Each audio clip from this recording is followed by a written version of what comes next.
Gempa magnitudo 2,7 guncang Ambon, Maluku.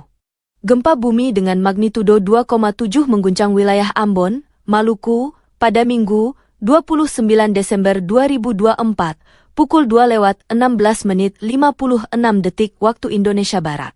Informasi ini diperbarui oleh Badan Meteorologi, Klimatologi, dan Geofisika, BMKG.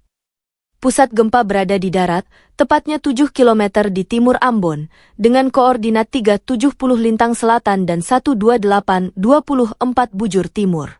Gempa ini tercatat terjadi pada kedalaman 6 km. BMKG melaporkan bahwa gempa tersebut dirasakan dengan intensitas 23 mmi di wilayah Ambon. Intensitas ini menunjukkan bahwa gempa terasa ringan hingga sedang, cukup dirasakan oleh beberapa orang, tetapi tidak menimbulkan kerusakan berarti. Hingga berita ini diterbitkan, belum ada laporan mengenai kerusakan infrastruktur maupun dampak lain dari gempa tersebut. BMKG juga menegaskan bahwa informasi ini bersifat sementara dan dapat berubah seiring dengan analisis data yang lebih lengkap. Masyarakat diimbau untuk tetap tenang dan waspada terhadap kemungkinan gempa susulan. Selain itu, selalu pastikan sumber informasi berasal dari pihak berwenang seperti BMKG. Berikut ini prediksi dari BMKG terkait gempa megatrust yang bisa memicu terjadinya tsunami di Indonesia. Ini waktu dan lokasinya. Gempa besar yang dikenal sebagai megatrust, yang diduga mengancam Indonesia baru-baru ini, menjadi topik hangat di berbagai platform, termasuk viral di TikTok dan media sosial lainnya. Kabar mengenai gempa ini, yang berpotensi memicu tsunami dahsyat, menyebar setelah terjadinya gempa besar berkekuatan 7,1 skala Richter di Jepang, tepatnya di Pulau Kyushu, pada Kamis, 8 Agustus 2024, lalu. Di zona megatrust ini, terdapat palung bawah laut sepanjang 800 km yang membentang dari Shizuoka di barat Tokyo hingga ujung selatan Pulau Kyushu. Kepala Pusat Gempa Bumi dan Tsunami BMKG, Daryono, menyampaikan bahwa kekhawatiran para ilmuwan Jepang terhadap megatrust Nankai serupa dengan kekhawatiran yang dirasakan para ilmuwan di Indonesia. Di Indonesia, yang perlu mendapat perhatian khusus adalah Seismic Gap Megatrust Selat Sunda, M87, dan Megatrust Mentawai Siberut, M89. Gempa di kedua segmen megatrust ini hanya tinggal menunggu waktu, mengingat kedua wilayah tersebut sudah ratusan tahun tidak mengalami gempa besar, kata Daryono dalam pernyataan resminya beberapa saat lalu. Sebagai langkah mitigasi, BMKG telah menyiapkan sistem monitoring, pemrosesan, dan penyebaran informasi gempa serta peringatan dini tsunami yang semakin cepat dan akurat.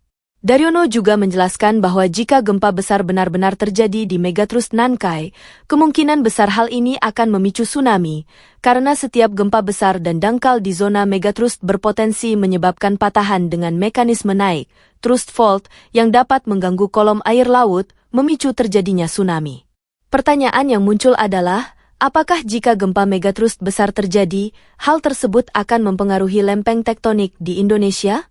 Jawabannya adalah, jika terjadi gempa besar di megatrust Nankai, deformasi batuan skala besar yang terjadi dipastikan tidak akan berdampak pada sistem lempeng tektonik di Indonesia. Jaraknya yang sangat jauh serta biasanya dinamika tektonik yang terjadi hanya berdampak pada skala lokal hingga regional pada sistem tunjaman Nankai, jelas Daryono. Meskipun demikian, tsunami besar di Jepang dapat menjalar hingga ke wilayah Indonesia, sehingga hal ini perlu kita waspadai, tambahnya. Meski demikian, Daryono menyatakan bahwa masyarakat tidak perlu khawatir, karena apa yang terjadi di Jepang dapat dipantau secara real-time dan dianalisis dengan cepat. Menurut Daryono, BMKG dapat memodelkan tsunami yang mungkin terjadi dan dampaknya menggunakan sistem INATWS, Indonesia Tsunami Early Warning System, sehingga BMKG akan segera menyebarluaskan informasi gempa bumi dan peringatan dini tsunami di seluruh wilayah Indonesia, khususnya di bagian utara Indonesia. Berdasarkan skala MMI yang dikutip dari laman BMKG, berikut info MMI yang dapat dipelajari. 1 MMI. Getaran gempa tidak dapat dirasakan kecuali dalam keadaan luar biasa oleh beberapa orang. 2 MMI. Getaran atau goncangan gempa dirasakan oleh beberapa orang, benda-benda ringan yang digantung seperti lampu gantung bergoyang. 3 MMI. Getaran gempa dirasakan nyata dalam rumah. Getaran terasa seakan-akan ada naik di dalam truk yang berjalan. 4 MMI. Pada saat siang hari dapat dirasakan oleh orang banyak di dalam rumah, di luar rumah oleh beberapa orang, gerabah pecah, jendela pintu bergoyang hingga berderik dan dinding berbunyi. 5 Imi. Getaran gempa bumi dapat dirasakan oleh hampir semua orang, orang-orang berlarian, gerabah pecah, barang-barang terpelanting, tiang-tiang dan benda besar tampak bergoyang, bandul lonceng dapat berhenti. 6 Mi. Getaran gempa bumi dirasakan oleh semua orang. Kebanyakan orang terkejut dan lari keluar, plester dinding jatuh dan cerobong asap di pabrik rusak, kerusakan ringan. 7 MMI. Semua orang di rumah keluar. Kerusakan ringan pada rumah dengan bangunan dan konstruksi yang baik. Sedangkan pada bangunan dengan konstruksi kurang baik terjadi retakan bahkan hancur, cerobong asap pecah. Dan getaran dapat dirasakan oleh orang yang sedang naik kendaraan. 8 MMI. Kerusakan ringan pada bangunan dengan konstruksi kuat.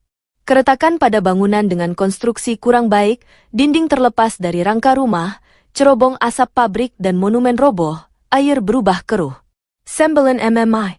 Kerusakan pada bangunan dengan konstruksi kuat, rangka rumah menjadi tidak lurus, banyak terjadi keretakan. Rumah tampak bergeser dari pondasi awal. Pipi-pipa dalam rumah putus. 10 MMI. Bangunan dari kayu yang kuat rusak, rangka rumah lepas dari pondamennya, tanah terbelah rel melengkung, tanah longsor di tiap-tiap sungai dan di tanah-tanah yang curam. 11 MMI. Bangunan-bangunan yang sedikit yang masih berdiri. Jembatan rusak, terjadi lembah. Pipa dalam tanah tidak dapat terpakai sama sekali, tanah terbelah, rel sangat melengkung.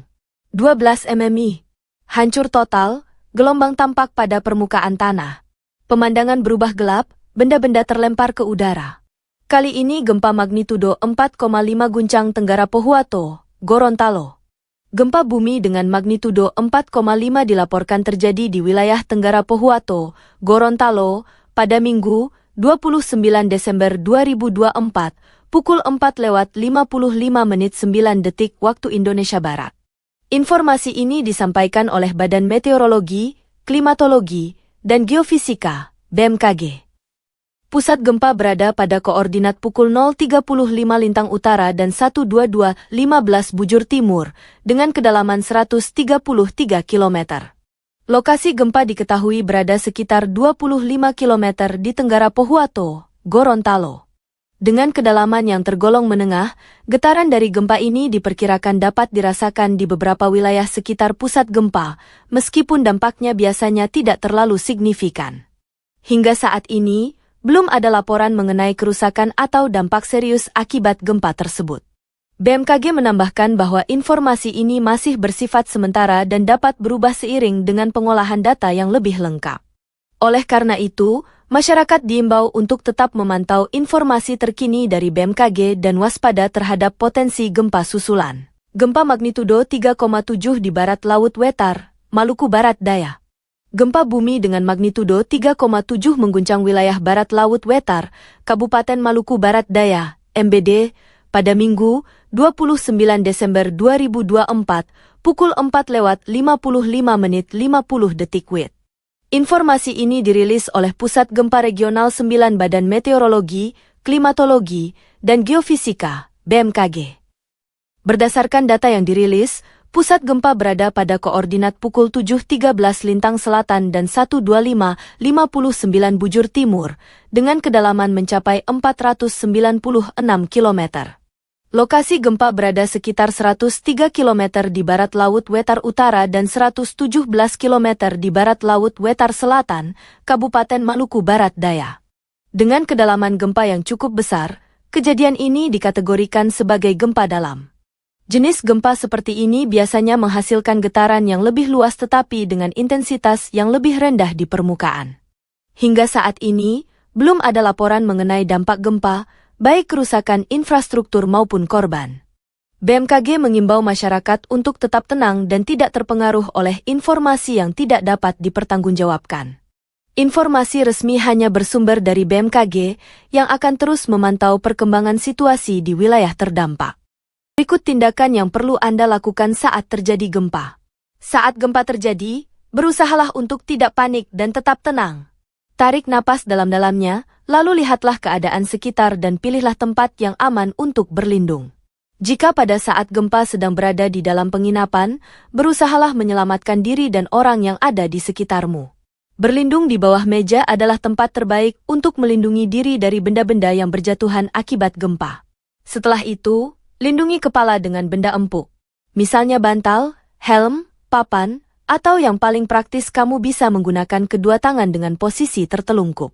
Jika pada saat gempa terjadi kamu sedang berada di luar ruangan, tindakan pertama yang harus dilakukan adalah bergerak menjauhi gedung dan tiang lantas menuju daerah terbuka.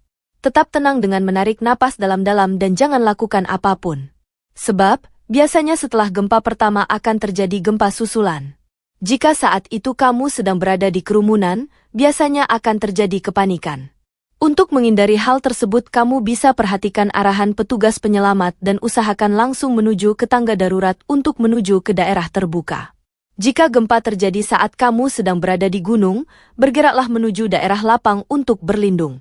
Hindari daerah dekat lereng karena ada kemungkinan akan menimbulkan longsor dan mengancam keselamatan jiwa. Gempa di bawah laut bisa menimbulkan gelombang tsunami.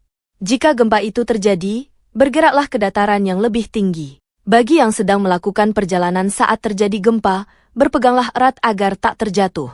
Berhentilah di tempat yang lapang dan berhentilah di sana.